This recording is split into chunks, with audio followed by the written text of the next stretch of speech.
Welcome to the College of Wealth podcast, the ultimate financial guide to help you understand your financial stresses and how you can build from it. Your lessons won't be in class, and your projects can either save you or earn you money. We host episodes 2 times a week on Tuesdays and Thursdays to help you reach your financial freedom. Now let's get started with your hosts, Owen, Paradis, and William Goulet.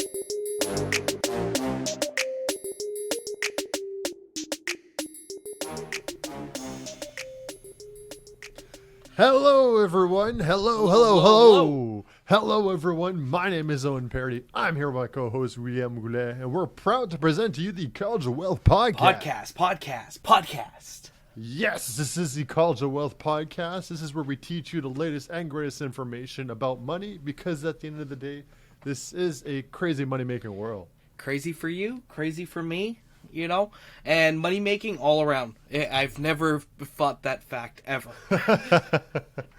I agree with that. Never will argue that one. Exactly. And because it's money making, and we do talk about money on this podcast, we do like to go and give an FYI to everyone that this is for entertainment purposes only. Okay, yes, and I do have something about that. It's very brand quick new. to interject. Very quick to interject. This is new, but it's top of mind, so I really want to say it. Okay. You know, when we say that it's for entertainment purposes only, I don't like it. I don't think it's right. All right. I think it pushes us down. It pushes the information down that we provide. So what I'd like to propose is instead we say something that's more like, oh, it's like for entertainment and for info purposes. And then I was thinking we put those together for something as quick, simple, clean as infotainment. What do you think? I like that. Yes. That's what we do. Infotainment, it's you know? It's Gucci. It's very good. Gucci. Yes, it's Versace even. So it's Versace. But yes, it's true. At the College of Wealth here at the College of Wealth podcast, we do like to we like to call our information infotainment, because we do like to provide entertainment alongside it, but it's not just solely entertainment too. This is research that we've done as well, and we do like to make your gears turn, like Will's trying to animate here. I like it. And in all reality, we do this podcast for several reasons, and I think the first thing is just actually, well, I forgot to say the fact that just because it's infotainment. Mm-hmm. See, this is what happens when I don't have my script with me. The one time, I'm like, you know what? I'm going to go and not put my script up. I'd love to jump in, Owen. You know what? I do want to give a disclaimer to our viewers that me nor Owen are financial advisors. We are not. No, Definitely not. Definitely not myself, me, anyways. Well, not me. I don't know about you, but not me. Anyway. Not me either. Not me either. True. And I'd also like to jump in that we got 2 big, huge reasons why we do this podcast. Huge. Owen, would you like to jump in? You know what? Yeah, sure, Will. In this case, I'd have to go and say that the biggest one of our reasons is if you're trying to go and work with money, the first way to make money is by saving it. So true. So save your money. That's one way to do it here. Yeah. We like to save money. It's true. And what's the other reason, Will? Well, you know what? Whether it's by saving money, or maybe there's a certain lifestyle you want to maintain, but you still want to increase your net worth. What do? You need to find other ways to bring money in. In other words, we love to make money. Money. Fantastic. You know what? That was a great tag team of an intro. I liked it. That was good. Yeah, it was. I liked it a lot too. A lot more fun here, and that's exactly what we do like to do at the on the podcast. True. But just to do a little bit of housekeeping for our podcast. If you haven't done so already, make sure to give us a 5-star review on Apple or on Spotify.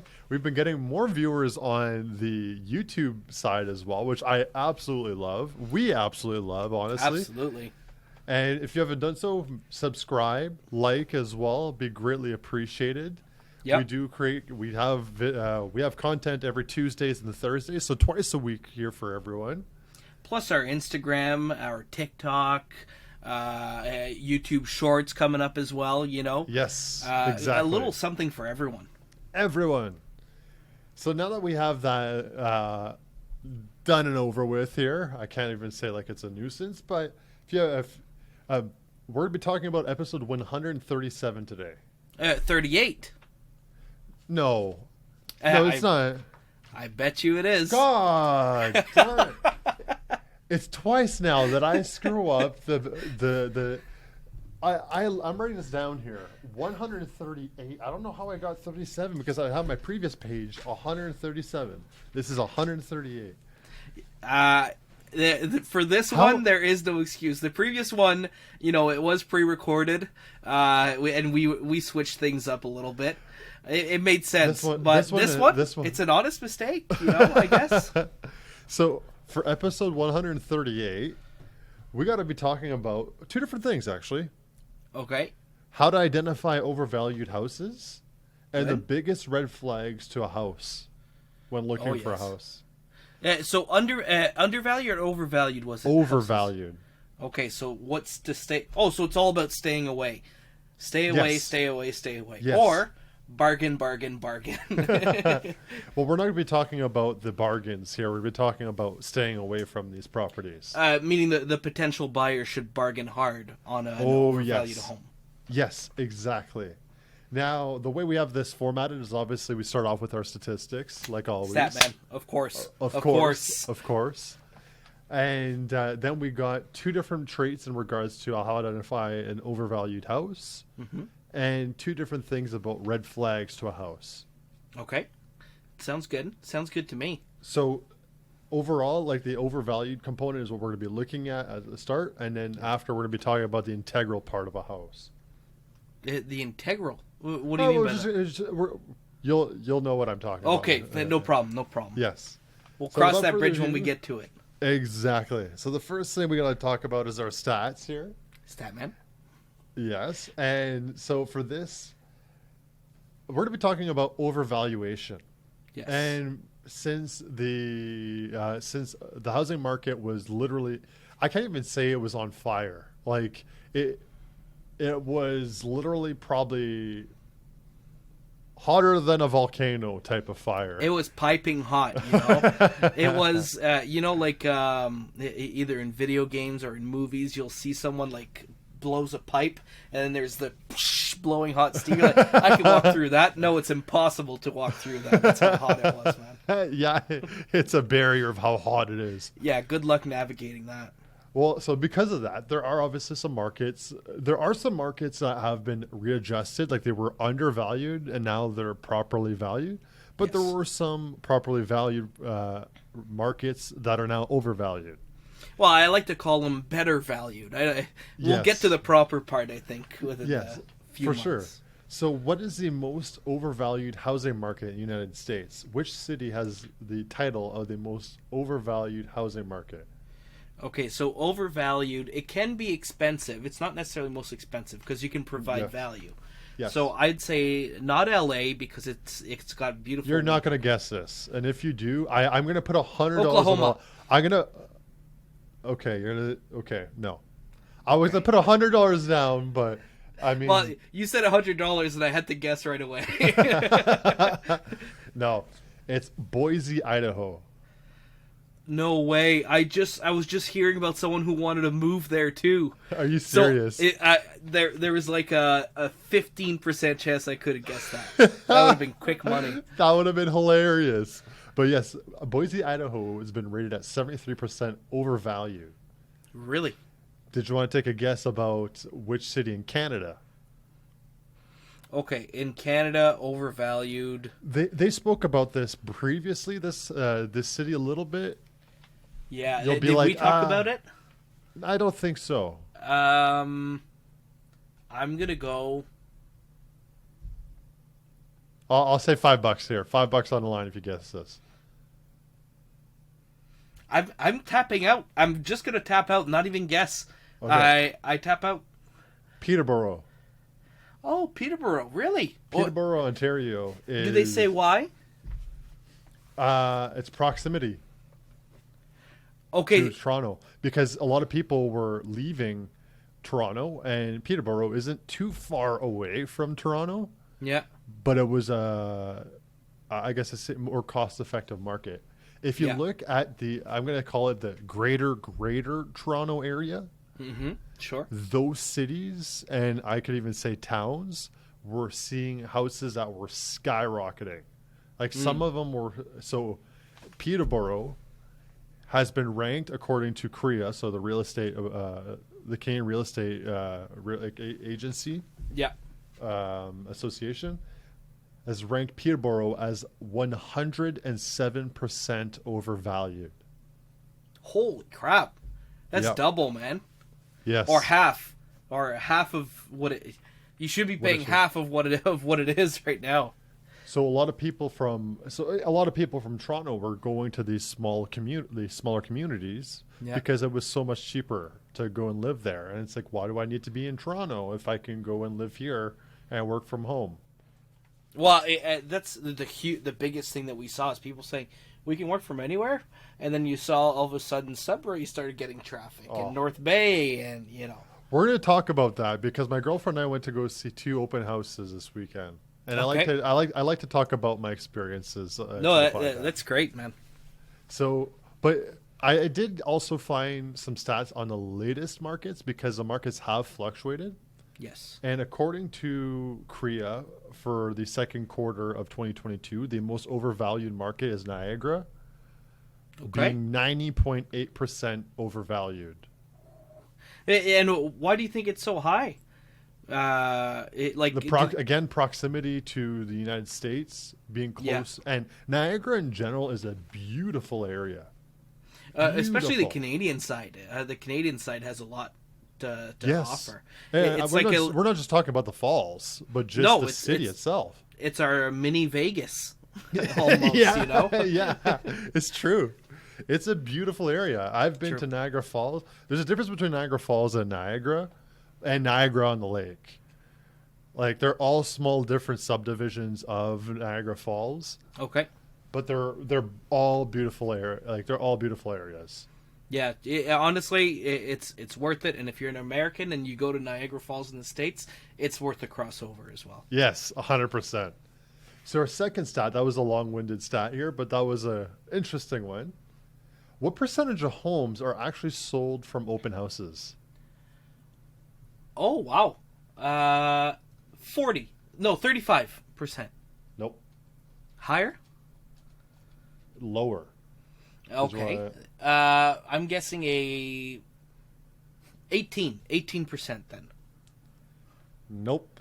So I saw this, and I'm gonna go, and I've seen a variety of things, Yeah.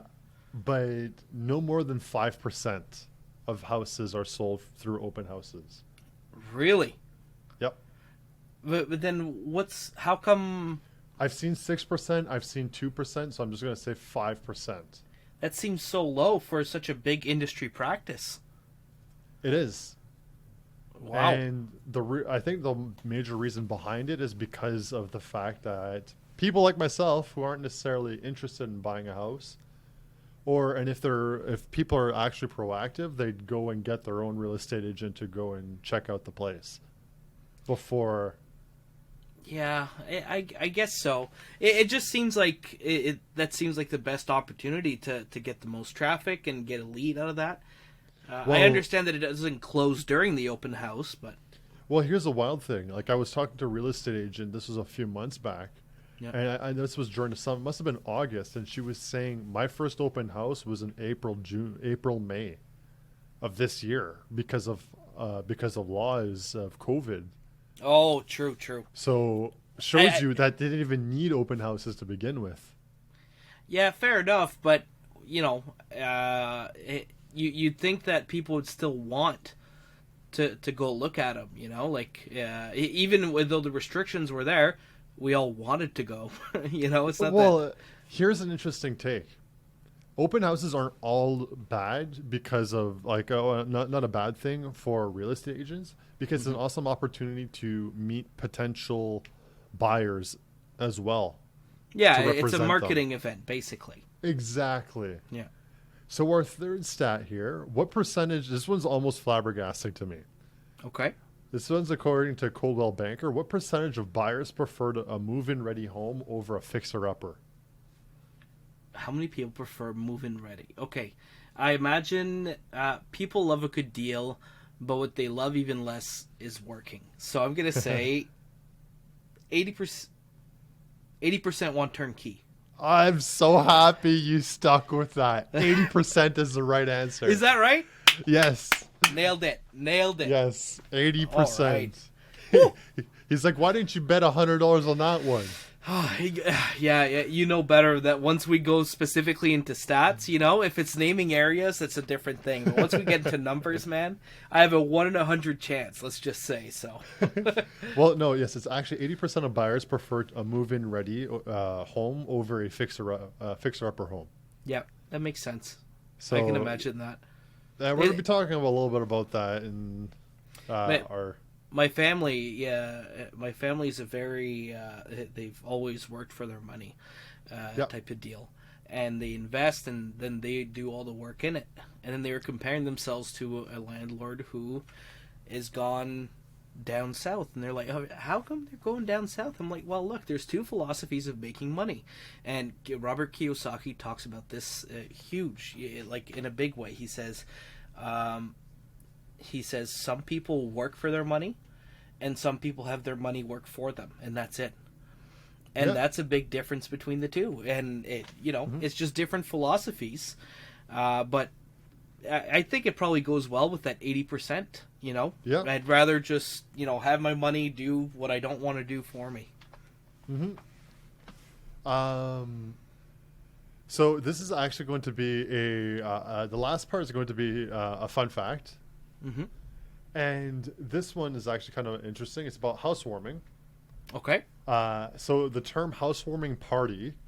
Yeah. So when someone purchases a home, they have a little bit of a party after that. The housewarming party comes from the literal tradition that used to occur before electricity. Every time a person built or bought a new home, guests would bring firewood as gifts to light the fire in a home's fireplace. So literally to warm the house. Yeah. Yeah. It was also not christened. I'm kind of following this here, but it was also said to ward off evil spirits. Oh, really? Interesting. Well, we've always.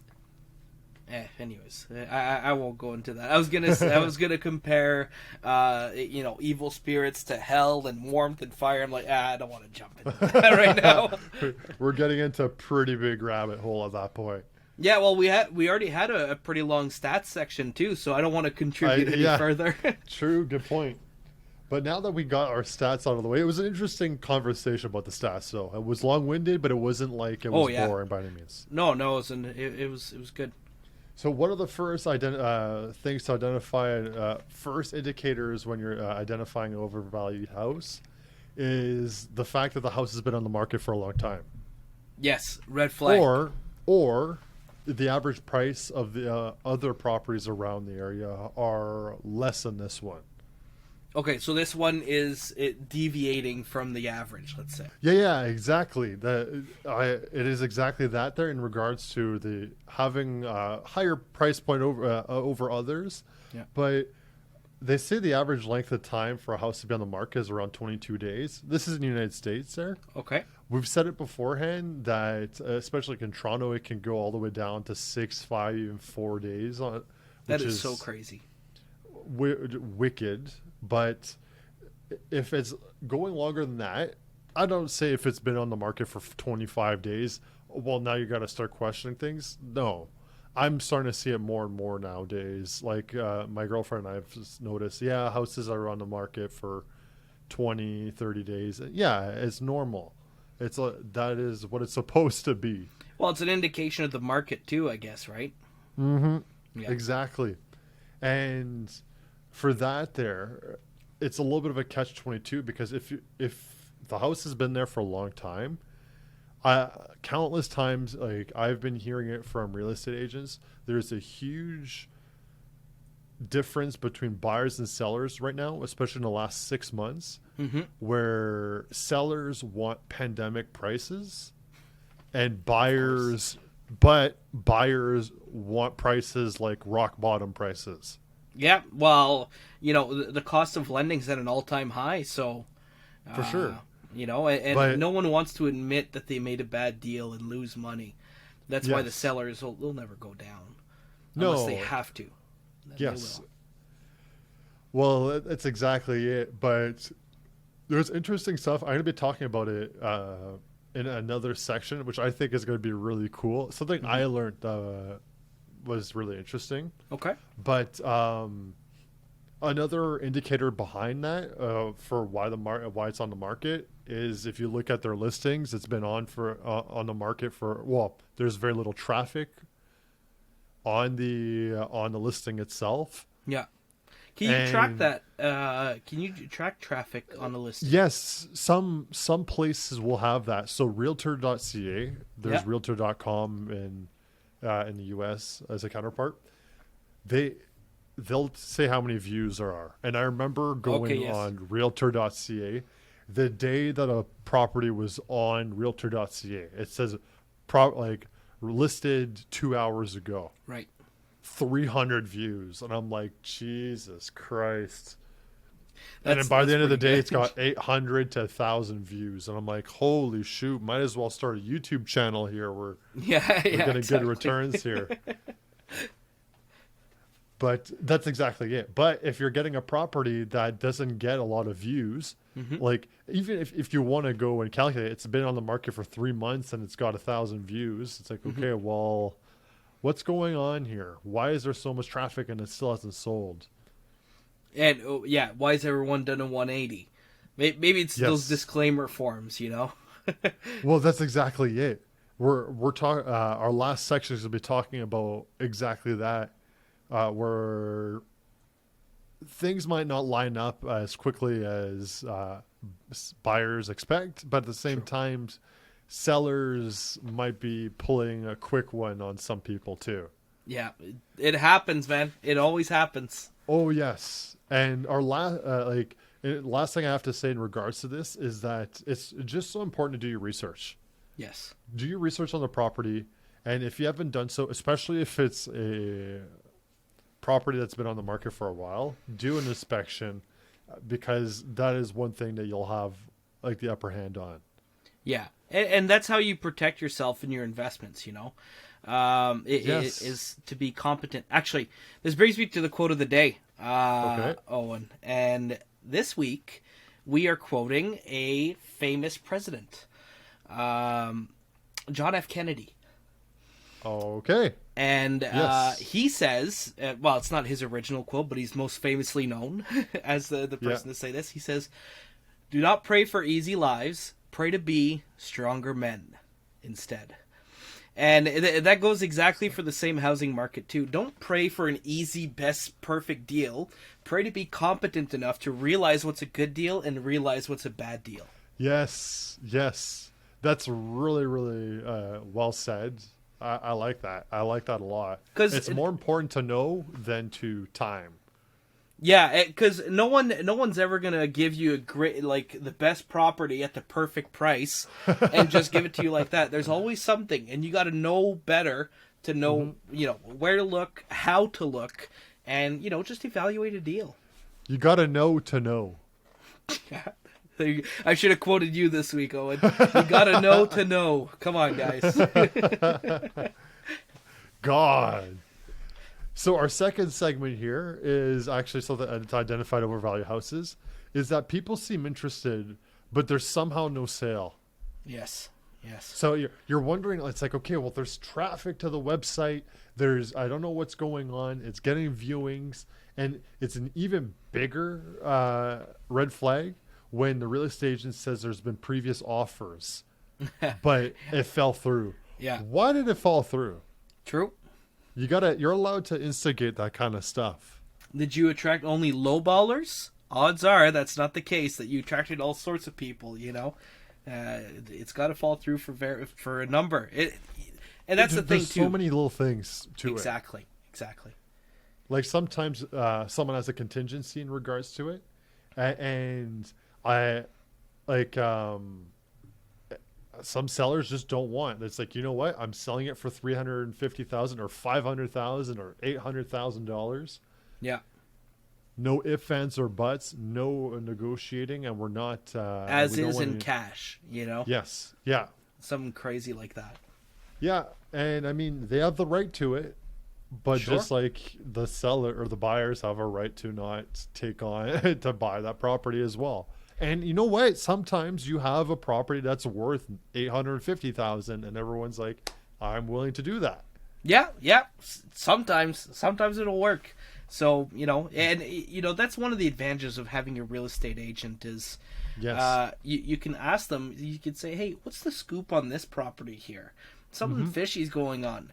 And then usually I'll be talking to people on the market or even other real estate agents, and they will have the scoop on it. They'll say, oh, this one? Okay, funny thing. Here's what's going on here. Funny story. Someone died in it. It was covered in Will and Owen's College of Wealth podcast Halloween horror episode. And, and someone was just in the closet chilling, and there's a piece of board that no one knows how they got in there and put the piece of board to actually lock themselves in, but hey, they were in there, and people just don't like buying that. That's the kind of scoop you can get sometimes. Yes, people aren't really into buying dead bodies nowadays, so Yeah, it's fallen out of fashion. but you are right in regards to talking to real estate agents, and this episode is specifically on making sure not to buy an overvalued house, so we're not talking about the good deals here.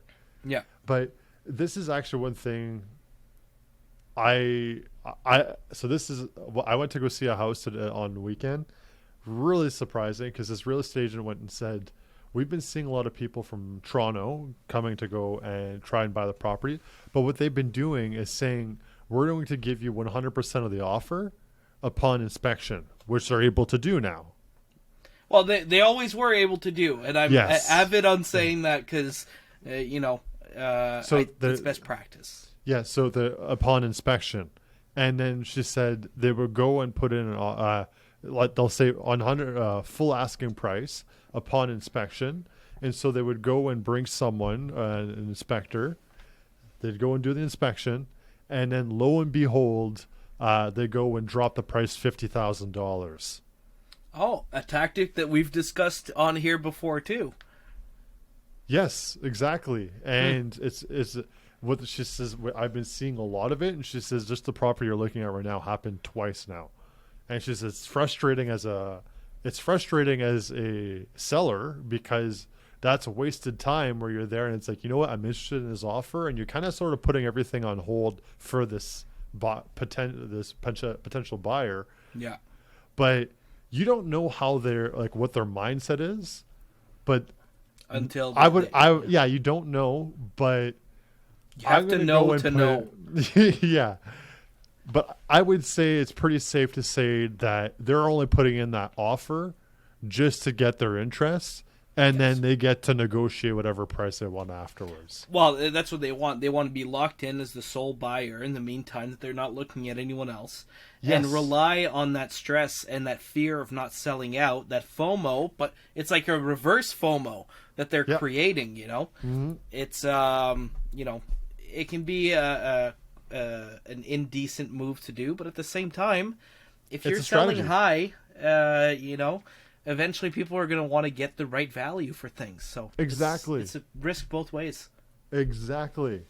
So now that we have this here, we're going to talk about some red flags when it comes to the home itself, home and area itself. So the first thing, this is our third segment, obviously, is the structural walls and foundations were, well, not really foundation, but let's say the structural walls were removed. Oh. But there doesn't seem to be much support.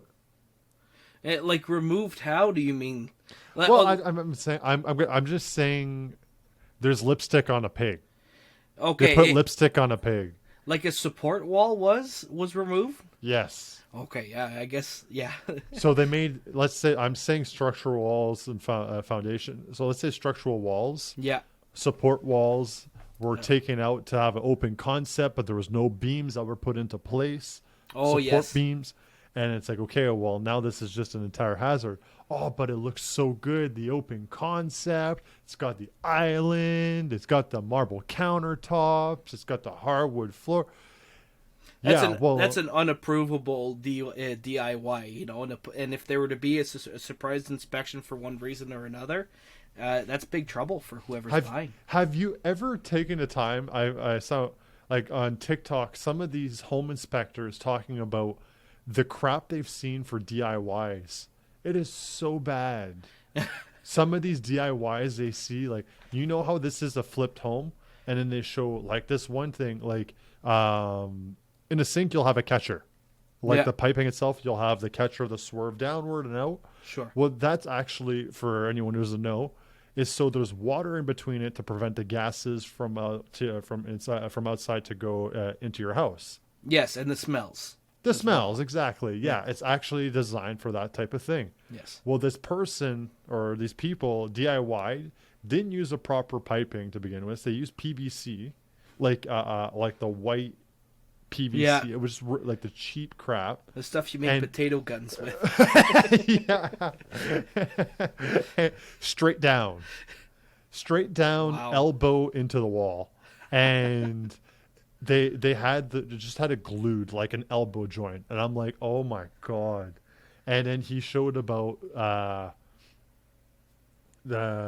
just some of the drywall. They just put pieces of the drywall and the trim, putting the trim on the bottom and just putting 3 pieces of trim and nailed it on. And I'm like, that is disgusting. Like, and they're like, I bet you they were flexing too. They're like, hey, you know what? We saved a good $1.30. You know how much those P-traps cost, man? But that's what ends up happening. So that's why I'm saying I'm using the term putting lipstick on the pig. Yeah, that's right. Because actually it's one of the big red flags. If there are too much renovations for the price that it's at, okay, and it looks too good to be true, then it probably is. True. I've said it so many times beforehand. I look at the boring stuff. Like my girlfriend, I love, like, she can, I think your mom's the same. She can have a vision and see it like before it's reality, which is amazing. Yeah, that's a superpower. As it far is. as I'm concerned. It is, but it's also really good to be able to go and recognize when there's issues to begin with. Exactly. It's the classic yin and yang situation. You know that thing where it's like 2 circles. Yeah, I know exactly. I know what the yin and yang is. Yeah, no, you're right. It's important to look at both, and just looking at the structural stuff is no better than just looking at, you know, the potential and the decoration and the diamond in the rough, let's call it. True, but at the same time, if you have a house that's not structurally sound, it goes both ways. It goes both ways. You need both. At the end of the day, you need both. It's true. Yeah. A house with no presentation isn't going to sell as much as it's not going to sell as much. No, you're going to need to find. First of all, you're going to be appealing to that 20% market, the fixer-upper, not the 80%. You know. And they're already going to be tough on the rules because they're already imagining, oh, here's what I need to add. I want a profit of this amount, and you know, it's going to be a tough deal. And you can't pull the heartstrings when you go for that market. You know, no, it's very difficult. Exactly, it's all rational thinking at that point. Mm-hmm. And actually, this is going to be our last segment to this here, and it's that the properties are in the area, and we were talking about this prior to this. Properties in the area aren't selling as high as what they're asking for. Yes. Okay. That's a huge red flag. Can you find that? Actually, sorry, I hit it wrong. I had it wrong. There's a lot of properties in the area for sale. Oh, like everyone's trying to get out. Yes. That one bad neighbor that moves in and everyone just starts shooing. Well, that's it. And a lot of people don't like that. And you can't see that unless you're living in the area. Yeah, and true. Subdivisions and different areas of town evolve over time. Yes. My dad and I were having that conversation about it. And it sounds crude, but some of the areas in where I live, I'm there, and it's like, okay, well, it's a rougher area. And then I was saying, well, why are all these investors buying? And my dad said, well, at one point, there's going to be only investors who purchase that and flip these homes. Yes. So who are they appealing to? They're not appealing to the lowest denominator. They're appealing to and they're going to find another area to go and live in, unfortunately. Well, it's young couples like yourself. Eventually, they're price locked out of other homes, and they're saying, "Well, we got to buy something," and then they're going to go into, let's say, worse parts of towns. But so then you're one person in a bad part of town. But then there's multiple couples who do that. All of a sudden, you're a couple of you're a neighborhood of young couples who are, making the neighborhood better.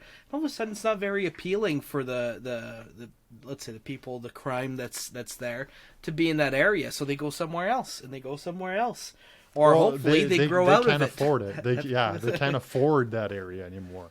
Well, yeah, and it's that constant improvement, and we've been speculating for a while too that I imagine we're talking about a similar area.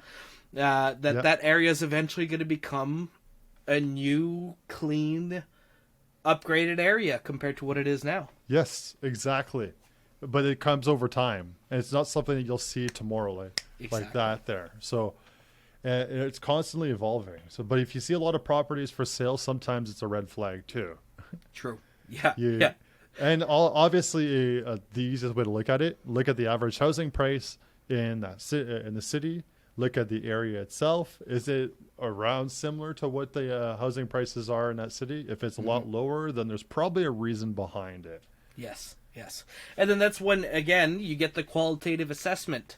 You ask around. You say, what's going on in this area?